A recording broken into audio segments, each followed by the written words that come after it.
Before we dive in, here's another show you can enjoy in the True Story FM family of entertainment podcasts.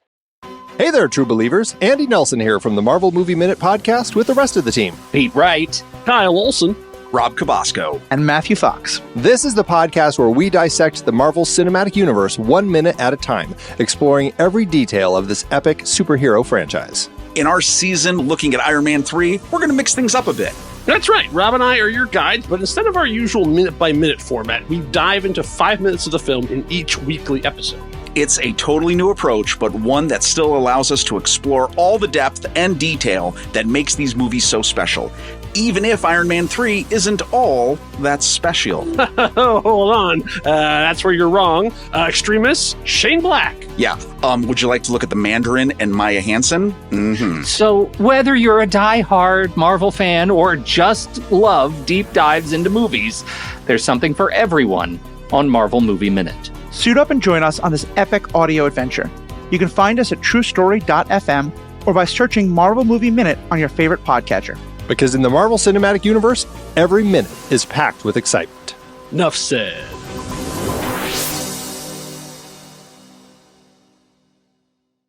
Well, howdy folks, my name is Lester Ryan Clark. And I'm Keenan Diaz. And we're the hosts of The Exorcist Minute, a show where we examine, extrapolate, and excavate the scariest movie of all time. Each episode covers a single minute of William Friedkin's 1973 horror masterpiece, The Exorcist. If you like deep dives, this show is the deepest. Did you know the film's iconic theme song, Tubular Bells, wasn't written specifically for the movie? Or that the 1973 audience members were throwing up and fainting in the theater before they ever got a glimpse of the demon? What about all the crazy on-set mishaps, cast injuries, the director firing real guns? Ooh. Ever wonder where Ouija boards came from or how they got their name? How about some history on the Catholic Church or the Roman rite of exorcism? Or maybe we can tempt you with some juicy demonology lore. Did you know that Pazuzu had an ex-wife? Find The Exorcist Minute on iTunes or Spotify or wherever you listen to your shows or at theexorcistminute.com.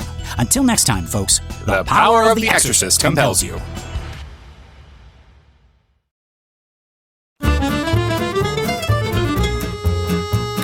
I'm Pete Wright. And I'm Andy Nelson. Welcome to the next reel when the movie ends. Our conversation begins. After the fox is over. If only I could steal enough to become an honest man. Grab your girl. Guard your gold. Hold your jewels. The fox is loose. I will be out of here by 3 o'clock tomorrow. This I promise you. Start the car! Start the car! Who is the fox? I am the fox. Who are you? I am me. Who is me? Me is a thief. It's Vanucci. There has been a change in the plans. The fox is out of the tree. We are taking the gold of Cairo job. Are you bringing for mother? Please speak to me. Say something. Mama, please. Are you making for my sister? There has been enough crying. Take this soap and wash those lips off your face. Oh, I hate you. I hate you till I die. So after the fox, up to the hunt with chains and rocks. So after the fox, someone is always chasing after the fox. Okay, Andy, After the Fox. I've been thinking about it for 2 weeks. This was a fun, weird little movie, strangely directed by Vittorio De Sica, which might be the thing that's most surprising when you look at the sorts of films that De Sica had helmed, and then you see that the director of Bicycle Thieves also brought us After the Fox. Such a strange little twist in his career. But is this an example of a director doing one for a paycheck? Like, this could be it? This is De Sica's paycheck. Yeah, I wonder exactly what. I mean, I know that this was something that Peter Sellers had reached out to him and wanted to work with him. According to Neil Simon, that he kind of made it sound like De Sica had a gambling problem and he needed a way to help pay for his gambling problem, so this film came along. That's entirely possible. So I'm not completely sure, but it is kind of funny to think that could have played into his reason for jumping onto this film, which it doesn't sound it's like he hysterical. necessarily had a great time doing. I don't know. I mean, this movie gives me such Bowfinger, Hudson Hawk vibes. I can't imagine not having a good time on this movie. And that it just reminds me that maybe the wrong team had to make it. Like, this is just a fun, weird, frivolous comedy, right? Yeah, it's while also, and I don't know, I think that Neil Simon, this is his first screenplay, and paired with Vittorio De Sica, there's definitely an element of them poking fun at the world of like filmmaking, film directors, actors, even fans and critics. We do get poking fun at a critic later in the film. I can't help but there was some of that they were really enjoying in just kind of the way that they were kind of skewering all this stuff. So yeah, it's a very light, frivolous heist comedy, but it does feel like, while not necessarily completely successful on all counts, they were having quite a bit of fun of doing some of that with it. Yeah, right. So I pulled out obviously the film industry, like they're lampooning the film industry. I mean, it really is clever, and it's in the way it pokes fun at the film industry. And I think the entire sort of third act trying to get out and the extended beach sequence is funny. We can talk about that. I think aging and celebrity is one of those big deals. Like the big things in this movie is the kind of fun they have with Victor Mature in this movie that was a massive high point for me. As good as Peter Sellers is, I really loved watching Victor Mature battling with his agent about wanting to do the movie just because he's looking for his fountain of youth. He's looking for people to perceive him as younger than he is. And all of his efforts to get to like be young, hit me as hard as you can, that just end up failing as he collapses in the other room, I think are just so good. Like those kinds of bits are really, really funny. I love his weird protective relationship with his family. Vanucci's relationship with his family. His sister, yeah. His sister is so funny. And of course we get Peter Sellers in disguises. Like that just, it feels like that's where he should be. He always, I think he's at his best in disguise. And in our pre-show chat, we talked about earworms. We didn't even get to the Pink Panther theme. Right. Yeah. So those are my quick hits of the things in this movie that I thought were really well done. Yeah. I mean, clearly they're having fun with the whole idea of a heist comedy. They come up with this pitch for this heist. They set us up for the great heists in history, the great train robbery, and there was something in some big jewel heist in the 50s in Arabia.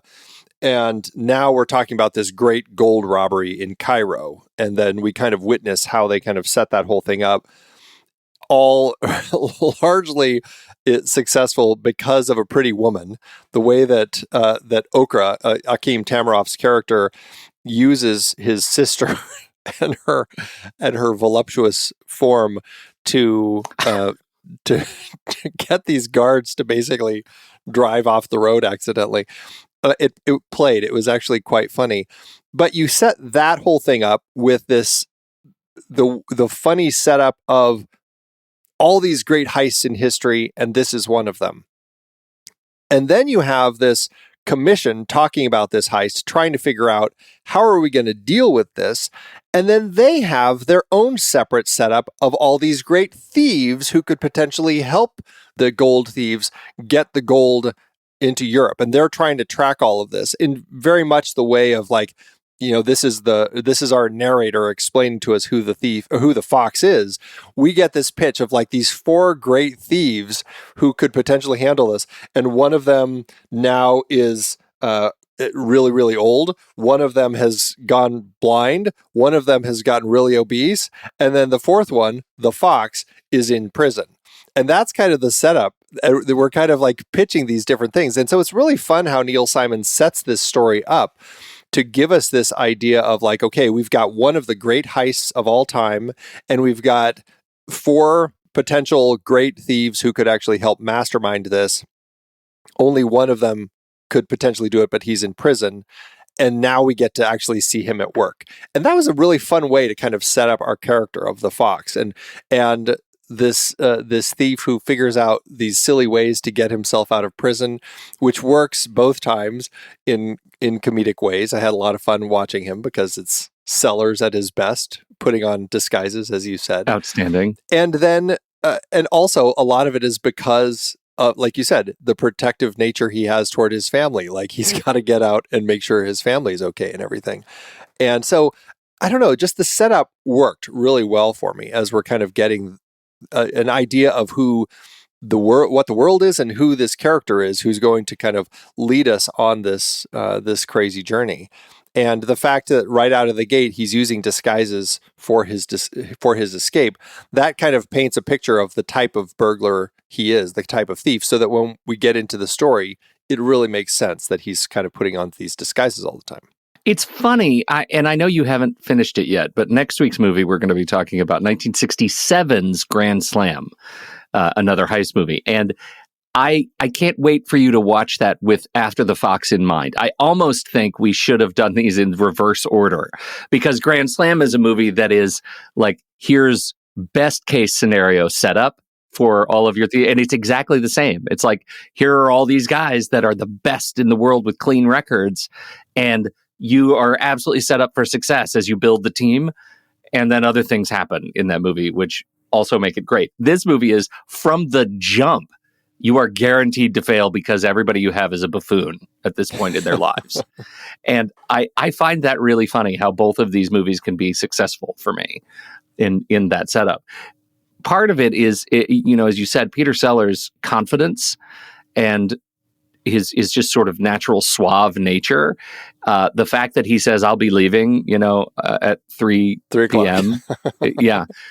With such confidence and such, grace. And then he does it, especially because he's caught in a lot of weird scenarios. Like when he's covered in soap on the banister, like he's so suave getting out of prison, but everything else he does is kind of a mess. Yeah, right.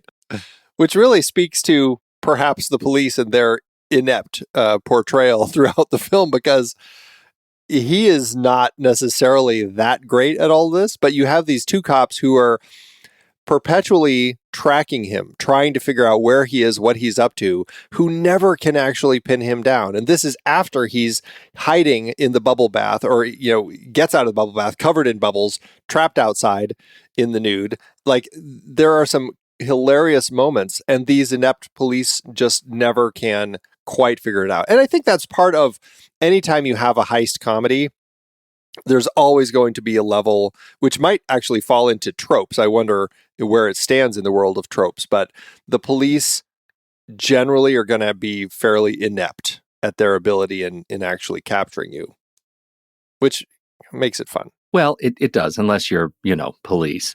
What's your sense of the Neil Simon-ness of it?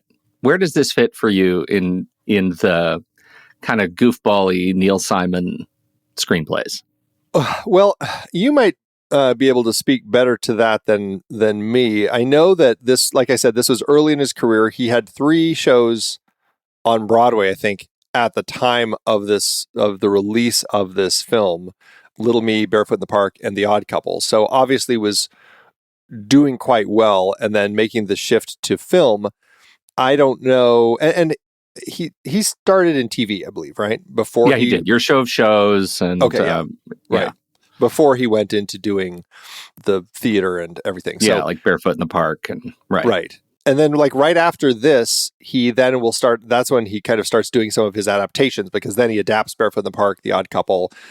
I probably haven't seen nearly as many of his works as you have, and I don't think I've ever actually seen anything in the theater of his. Okay. The only Neil Simon I've ever seen is actual film, either original scripts like this one or adaptations of his own works.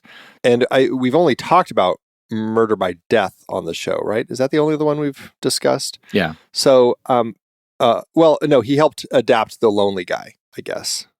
I guess. Yeah, that's true. Yeah, that's true. but I enjoy his stuff and his comedy here. Like, I mean, there are some moments where the lines just come fast and furious, and the banter back and forth between the characters like really speaks to how I see Simon's writing, like where just the things just bounce off each other so quickly, whether it's the way that he's talking to his family or his bumbling cronies, like his little team of thieves that he's working with, or particularly once we get to the town where, what was the town's name? Not Salerno. What was the little town they end up in? Oh, wasn't that right? So you said it, and now that's exactly what I think. Salerno? Was it Salerno? Anyway, that's weird. Savaglio. God, Savaglio, man, they all sound the same.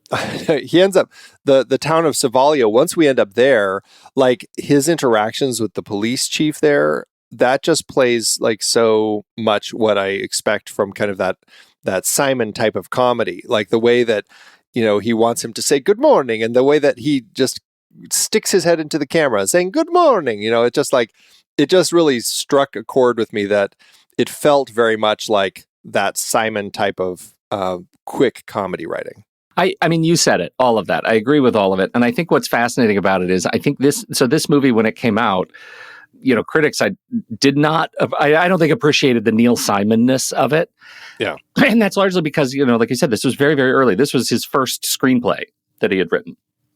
And mostly it was called a mess. And that Peter Sellers was great, but the rest of the movie was a big mess, Neil. And then he goes on to do, you know, Out of Towners and The Goodbye Girl and Murder by Death. And you come back around, and I think you see more of the Neil Simon-ness stuff in this movie after you've seen other Neil Simon screenplays and adaptations of his own work.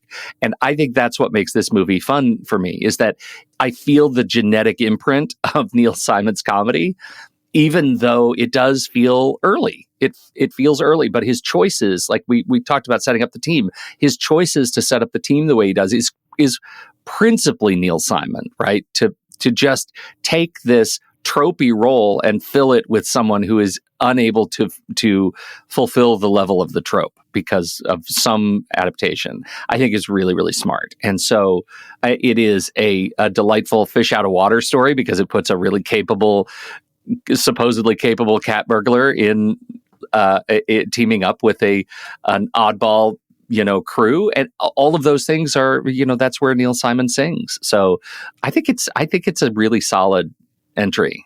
Yeah. Well, and we do have to mention that he did work on this with Cesare Zavattini. That was a writer that had often collaborated with Vittorio De Sica, who De Sica wanted to work on this with Simon. And even though they didn't speak the same language, they had interpreters help.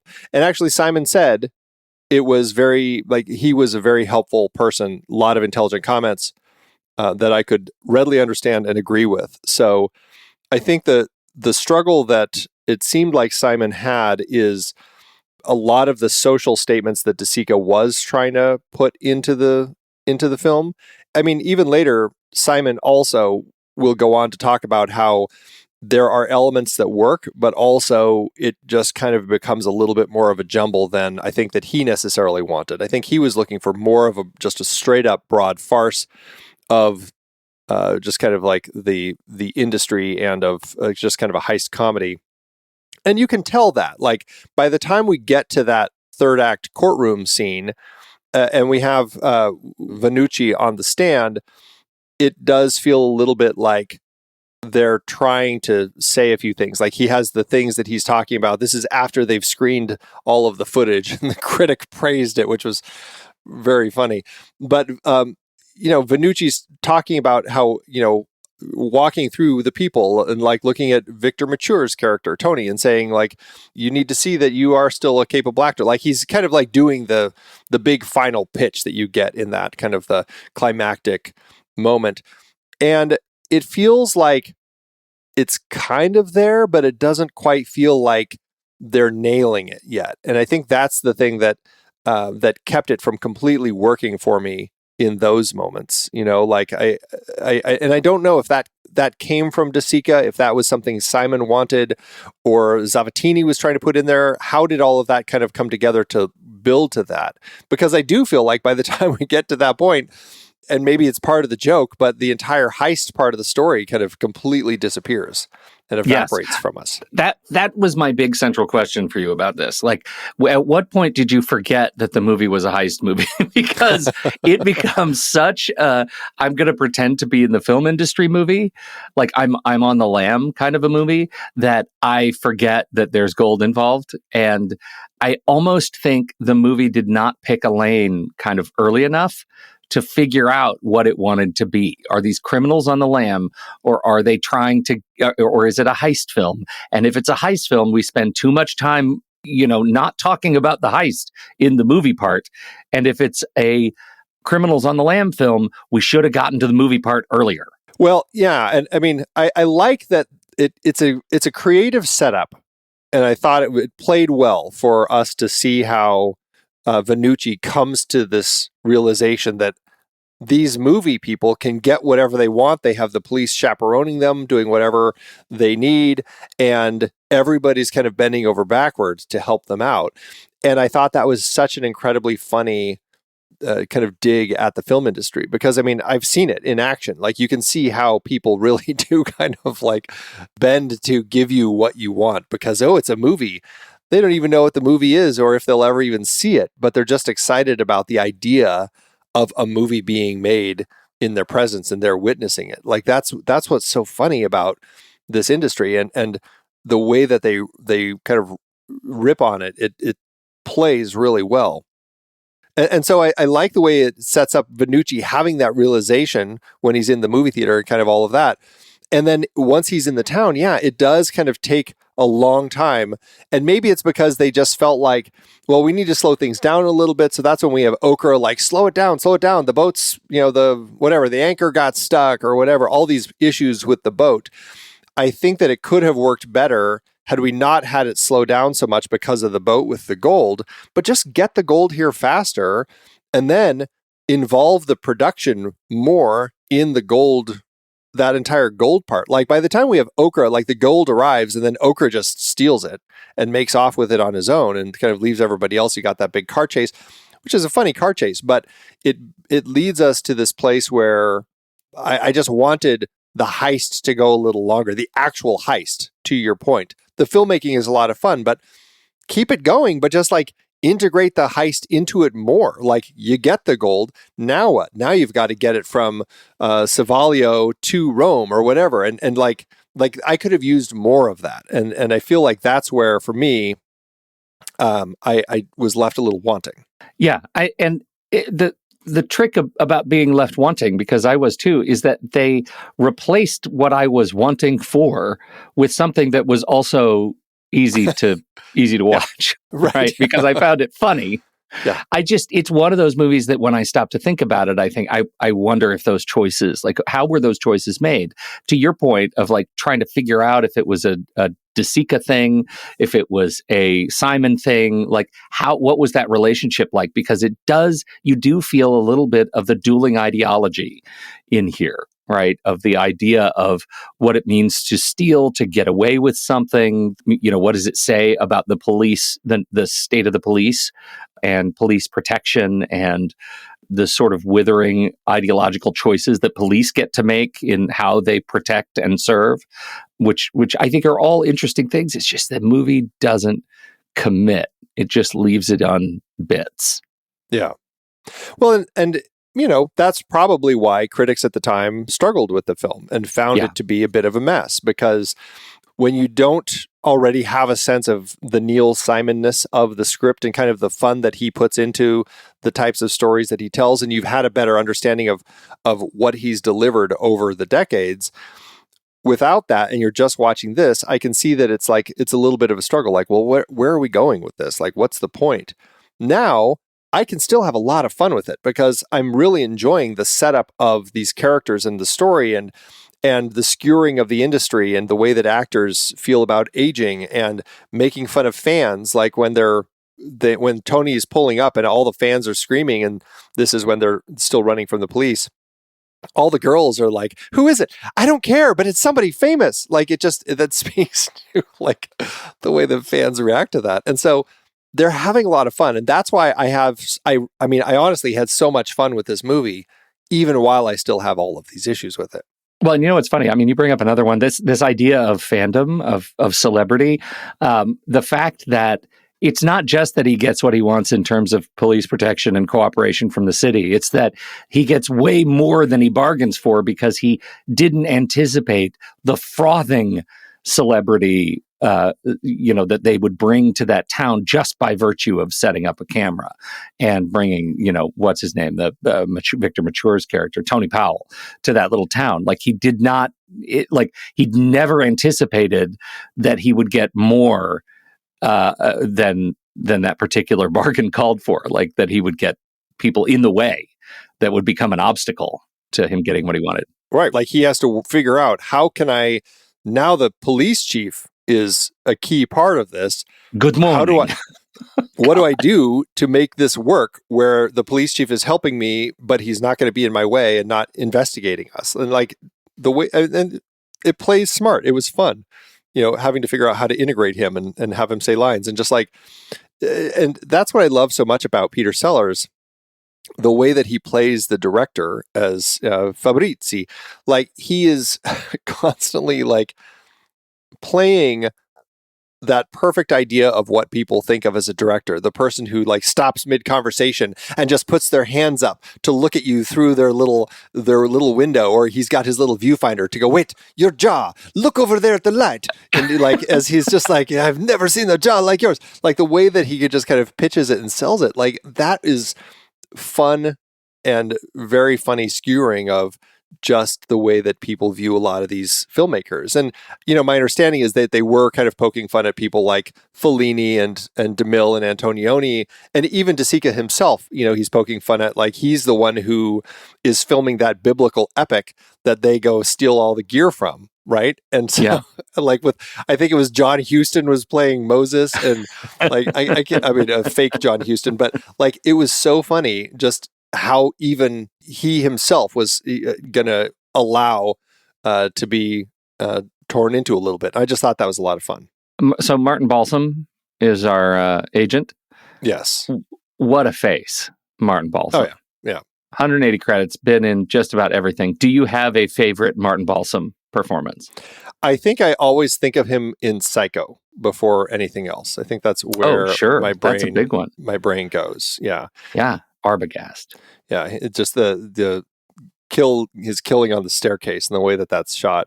Always, like, that's where I think of first with his face. I'm trying to think, like, what else do I think of regularly when I think of him? The problem is a gazillion things of his. Exactly. But I could not tell you what he was doing in them. Like 2 episodes of Murder, She Wrote. I think that is quintessential Martin Balsam, because I would see him and think that's a guy I know very well, but I would not be able to tell you what he was from, even though he's been in so many things. Well, he's one of those that guys, right? Yeah. He's a that guy. He was in all the President's Men. Yeah. That's a big one. But again, to your point, like, I'm not sure I can tell you who he was in that. Taking of Pelham 1, 2, 3. Oh, and 12 Angry Men. He was juror number 1. 12 Angry Men.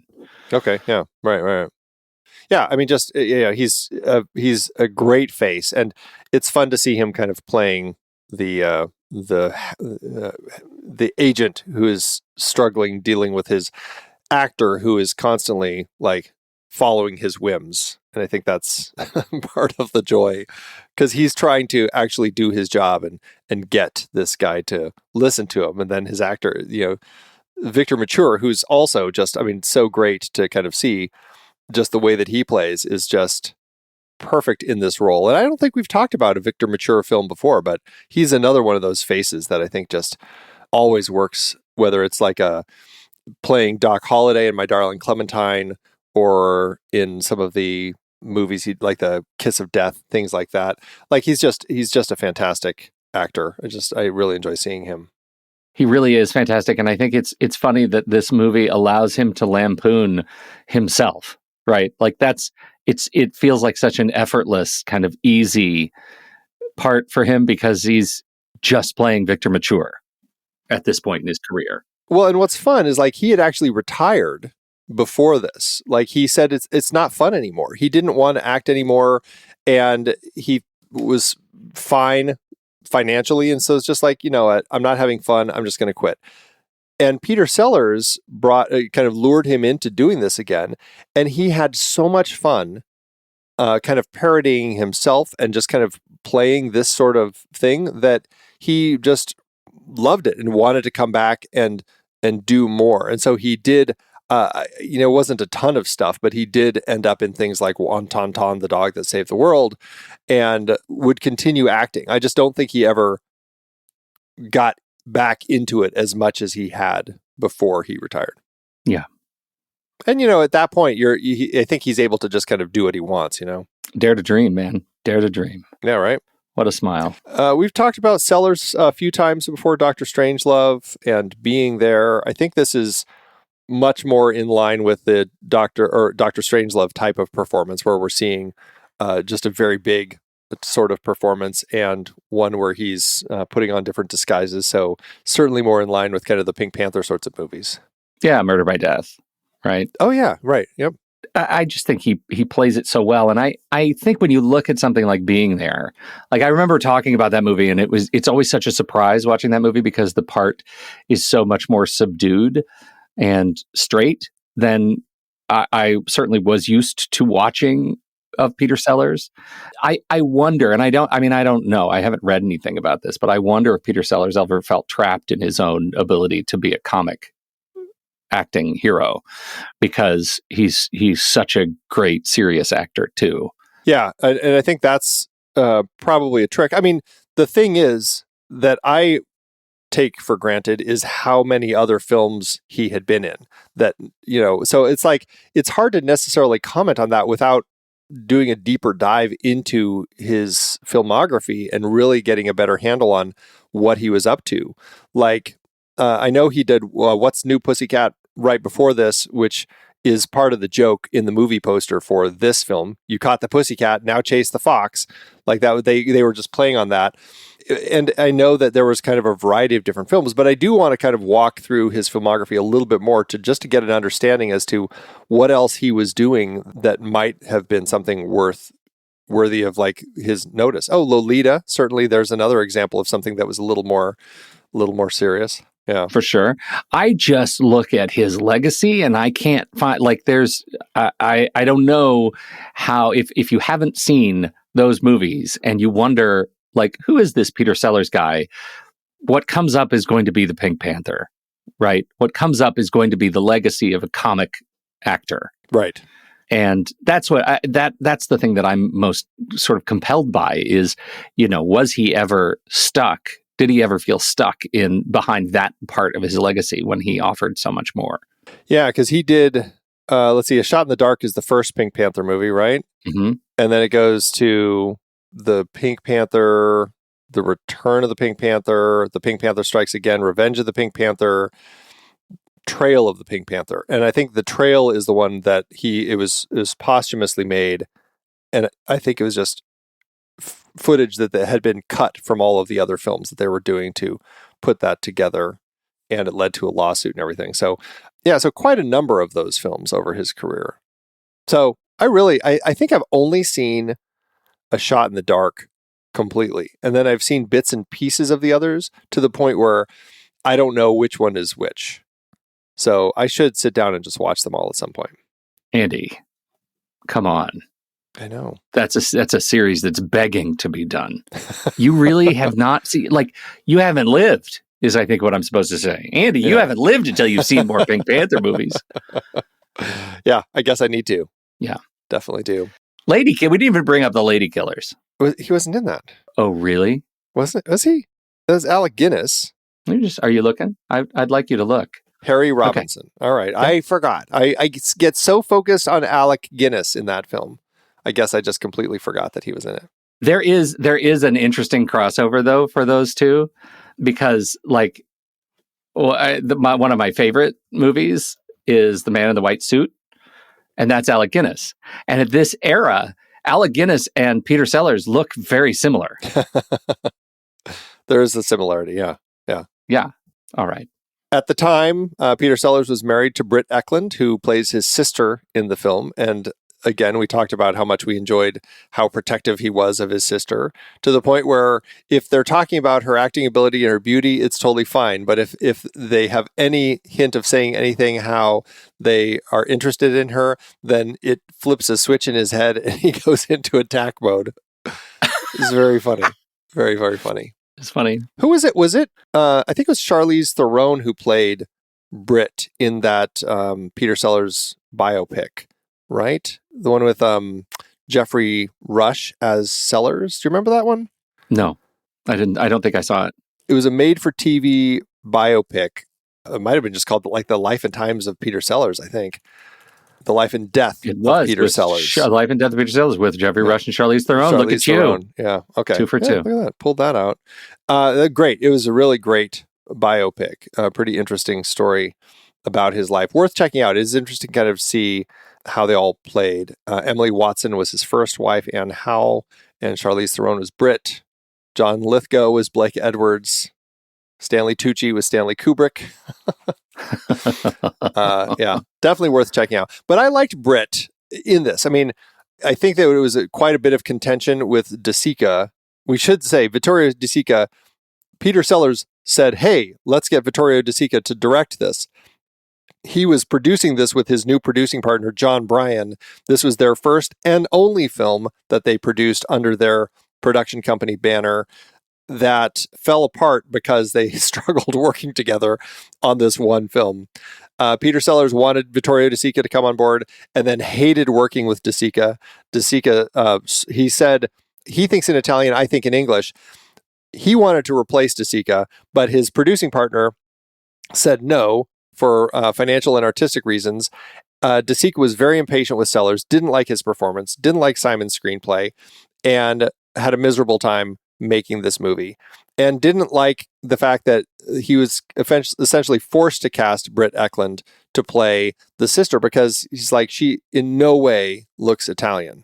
She looks Nordic. Yeah. And that was a frustration for him. But outside of that, I enjoyed her in the part, though. Oh, yeah. Well, and you know, she has a certain kind of part, right? Like, she doesn't do that much. The movie revolves around Peter Sellers' relationship with her, and that's the most important part, is what he thinks of her. Yeah, and her cutesy fandom of being a fan of this actor, but then also getting to be an actress and kind of like have her own fans signing autographs. I mean, it was kind of an easy role.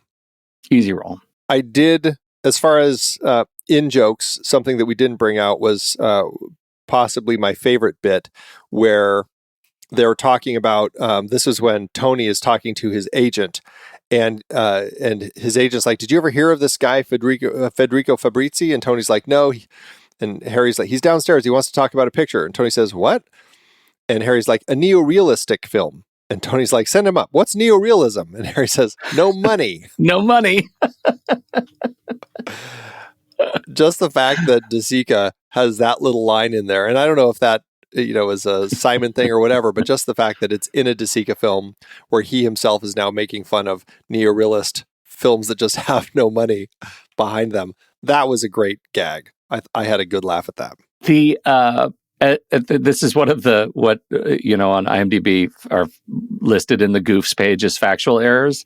And I think this one is actually really funny, because I wondered as I was watching it and then totally lost track of of the thought. And then this brings it back. At the beginning of the film, the police conferees are presented with a gold bar to examine.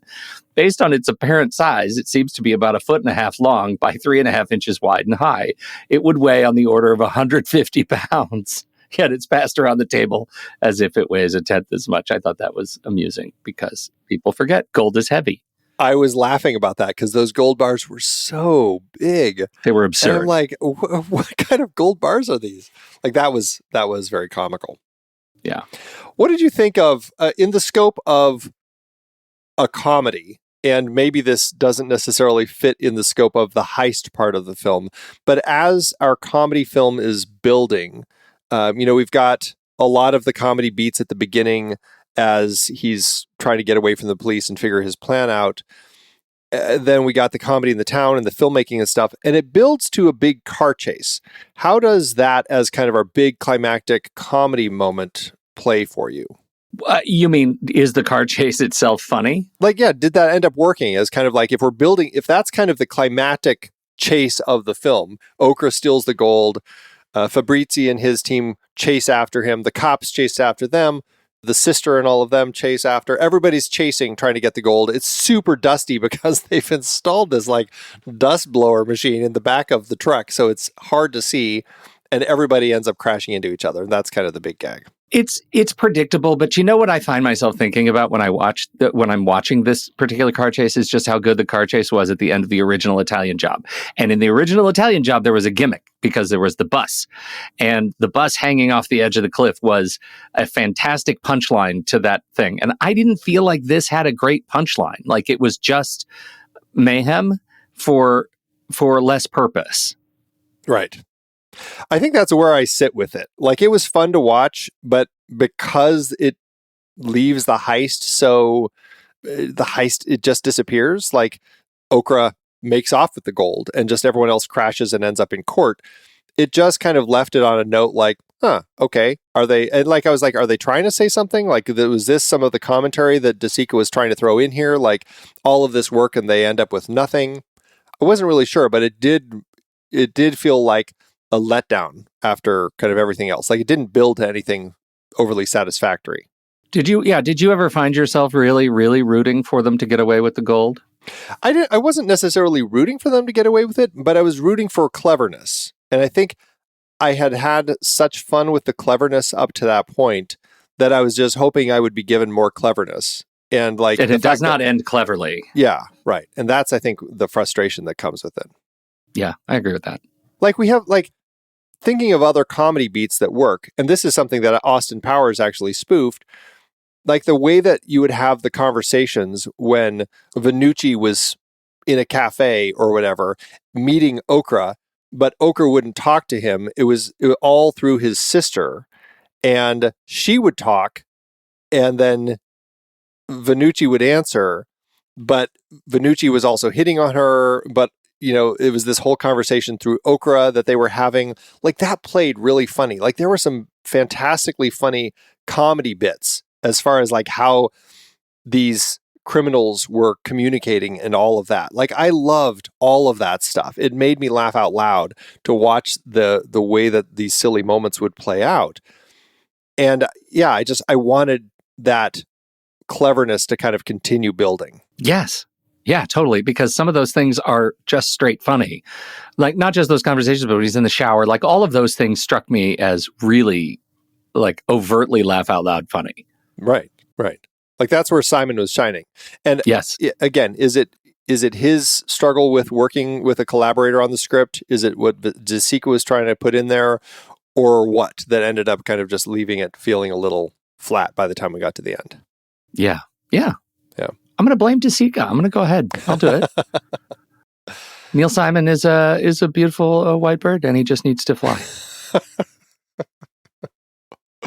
All right. Last thing that we have to talk about is the title song, this incredible earworm, Burt Bacharach.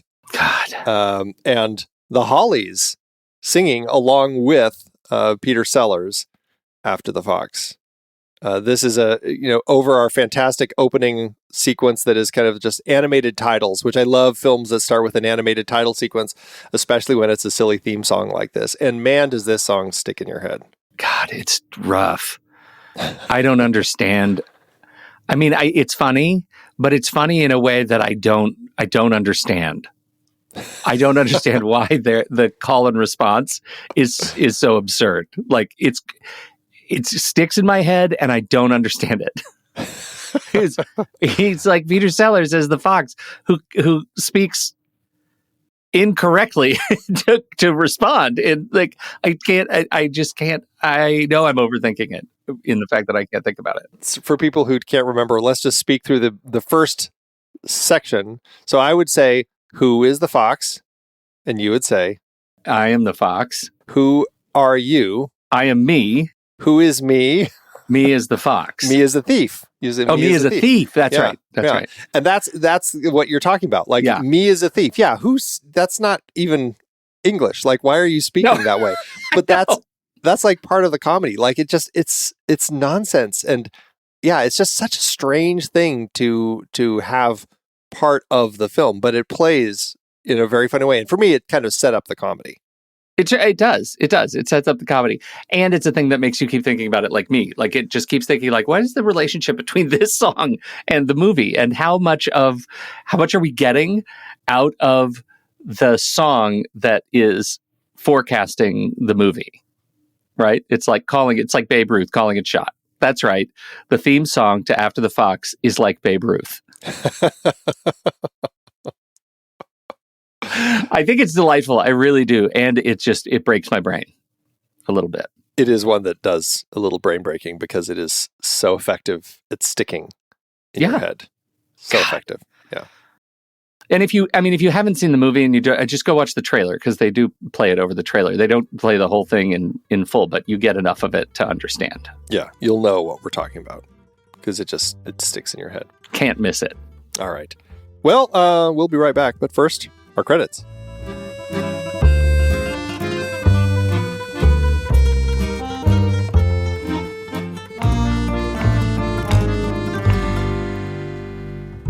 The Next Reel is a production of True Story FM, engineering by Andy Nelson, music by Ty Simon, Bonjour, Orazio Saracino, Oriel Novella, and Eli Catlin. Andy usually finds all the stats for the awards and numbers at the-numbers.com, boxofficemojo.com, imdb.com, and wikipedia.org. Find the show at truestory.fm, and if your podcast app allows ratings and reviews, please consider doing that for our show.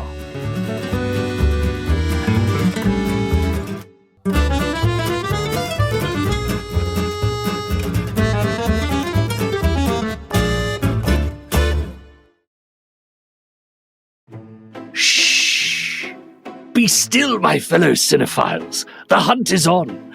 We've been tracking it for weeks now, through the dense jungle of superhero sequels and the thorny thicket of streaming algorithms. We're not after mere popcorn fare, no, sir. We're after great movies, and more importantly, the community that loves them. Blast it! Did you hear that? A rogue blockbuster, no doubt. They're everywhere, those predictable beasts. But fear not, my friends. For we have a secret weapon, a compass, if you will, guiding us to cinematic gold. And that compass? Letterboxd. Ah, Letterboxd. The very name conjures images of meticulously crafted lists, passionate reviews, and the thrill of discovering a hidden gem you never knew existed.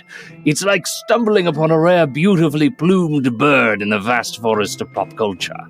Caw, caw, caw. Yes, just like that. You see, with Letterboxd, you're not just watching movies. You're connecting with fellow adventurers. You're reading insightful reviews, finding like-minded souls who appreciate the subtle nuances of perfectly framed shots, or the sheer audacity of a truly bizarre B-movie. They're out there, I tell you, and they're all on Letterboxd. I found one! Yes. Through this amazing community, you'll discover films you've never even heard of. Films that will expand your horizons, challenge your perceptions, and leave you with that glorious post-watch glow. It's like finding a hidden oasis in the desert of the mundane. So, are you ready to join the hunt? Ready to explore the vast, wonderful world of cinema with the Next Reel family of film podcasts and the incredible community of Letterboxd? Then listen up. You can save a whopping 20% off new or renewing subscriptions at Letterboxd. Just use the code NEXTREEL at checkout. That's NEXTREEL. It's your key to unlocking a world of cinematic discovery and a community that will make you feel like you've finally found your home.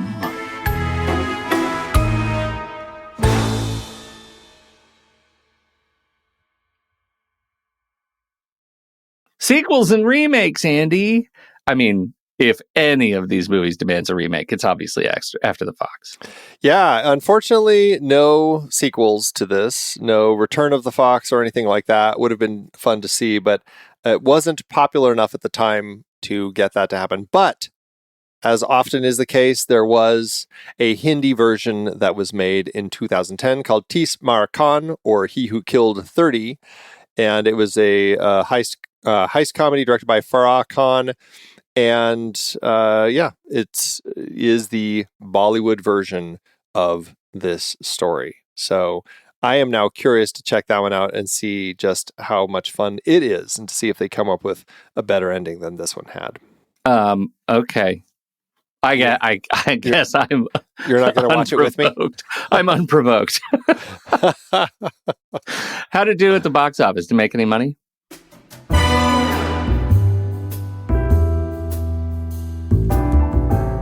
Well, De Sica had a budget of $3 million for this, or $29.3 million in today's dollars.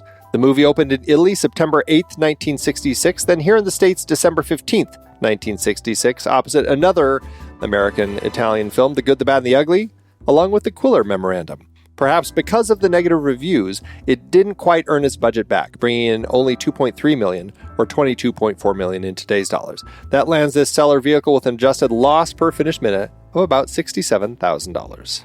Well, that's disappointing, but predictable.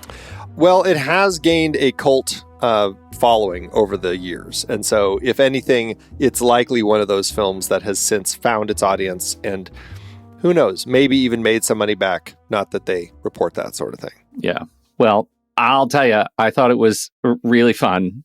Is it a 5-star movie? I'm going to tell you now, it's not a 5-star movie, but it was really fun. And again, the Hudson Hawk vibes, they were just, they just had my heart swole. Yeah, I had a lot of fun with the film. I had a great time.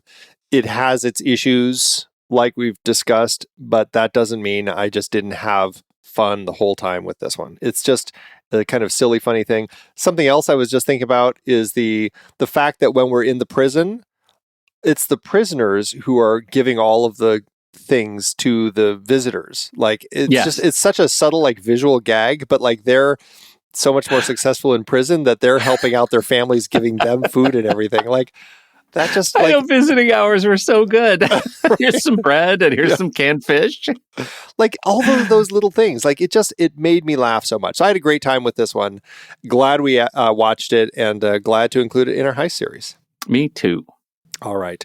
Well, we'll be right back for our ratings, but first, here's the trailer for next week's movie, wrapping up this return to our Heist Films series, Giuliano Montaldo's 1967 film, Grand Slam. Rio de Janeiro, carnival time. 3 carefree, colorful days and nights of parades, fun-making, and dancing in the streets. Hundreds of thousands of people flock to Rio for carnival time, most of them to enjoy themselves. On this particular occasion, however, 4 men take advantage of the festivities to carry out one of the most sensational robberies of the century. Grand Slam. The job was planned in New York. Every move worked out in minute detail. Men with nerves of steel, each an expert in his own field, are brought together to create a team that will stop at nothing to crack the most carefully guarded vault in the world. At stake, diamonds worth millions of dollars. With nothing left to chance, there was only one thing that could not be allowed for: the reaction of a girl who held the key to success and who stood to lose everything, even her life, if the diamonds were stolen.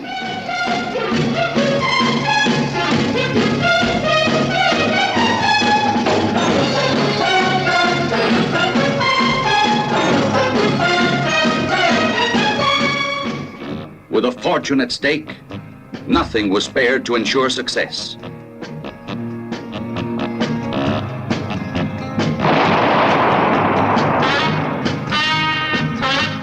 Grand Slam.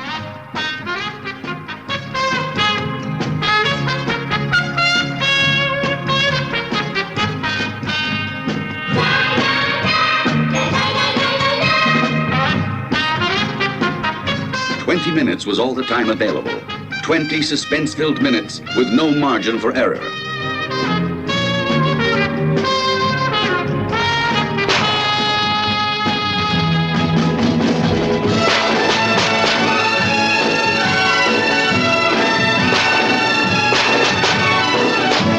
The job had strive to succeed. Anything or anyone who stood in the way of success was ruthlessly eliminated. There was too much to gain and everything to lose. Once in, there was no way out.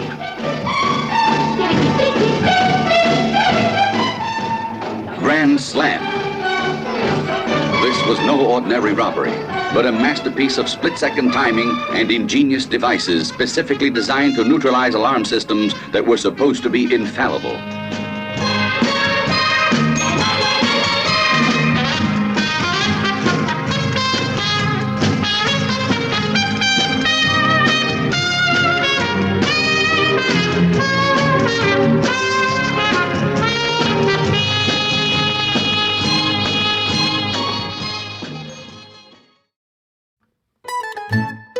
Buongiorno, my friends. Mamma mia, do I have a story for you. It's got more twists and turns than a plate of spaghetti.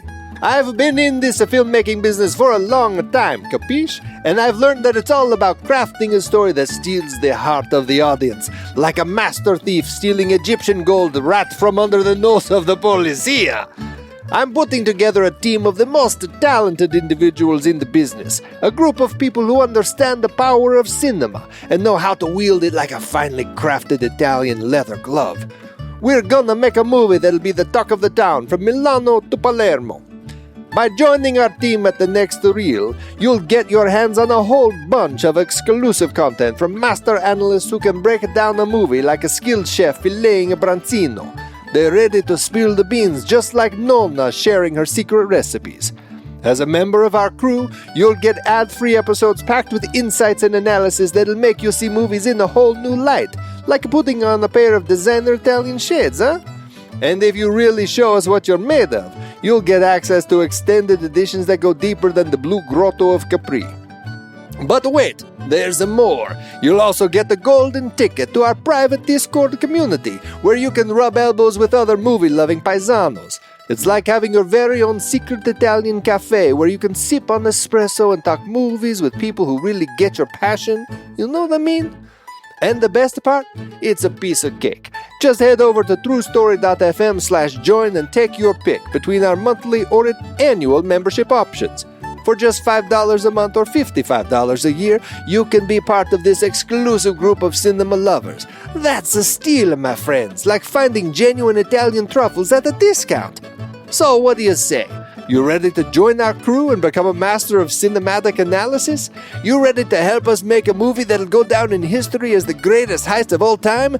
Then head over to truestory.fm/join and pick your poison.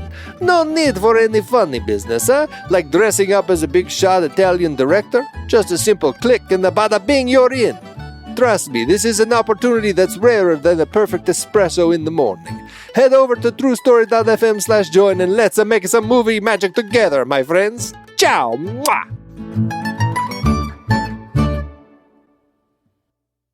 Letterboxd, Andy, letterboxd.com/the next reel. That's where you'll find our HQ page over on Letterboxd. And we're going to talk about stars and hearts today. Andy, stars and hearts.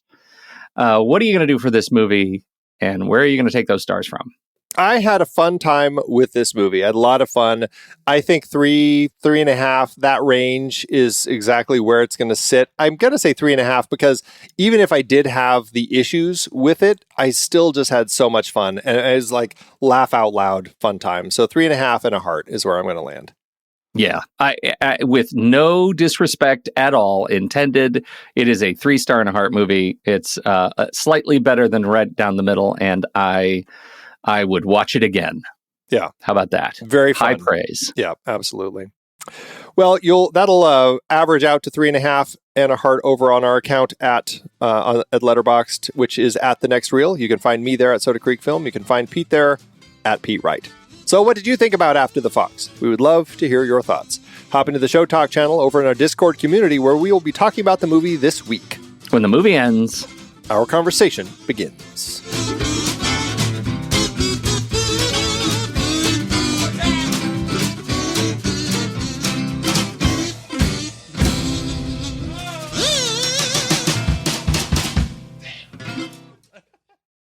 Letterboxd giveth, Andrew. As Letterboxd always doeth. I'm going to go ahead and take the opportunity to go first because what I have to say is not directly about the movie, but I find it fascinating. Sounds good. This one comes from Chuzen. It's a 2-star review. Oh. And yet I don't know what Chuzen thinks of the movie. Here you go. Eureka! After years of trying to figure out where the liner notes and title from Yo La Tango's I Can Hear the Heart Beating as One came from, I finally saw it 56 minutes and 30 seconds into After the Fox. Quote, what the hell is a yellow tango? Should we update their wiki page to indicate the origin story of I Can Hear the Heart Beating as One's title? Updating would save others from the frustration of trying to figure out one of the great mysteries of all time. I mean, I'm not alone, am I? This wasn't some easily obtainable fact that you could just Google, or am I just an idiot, LOL, and everyone else knew about it?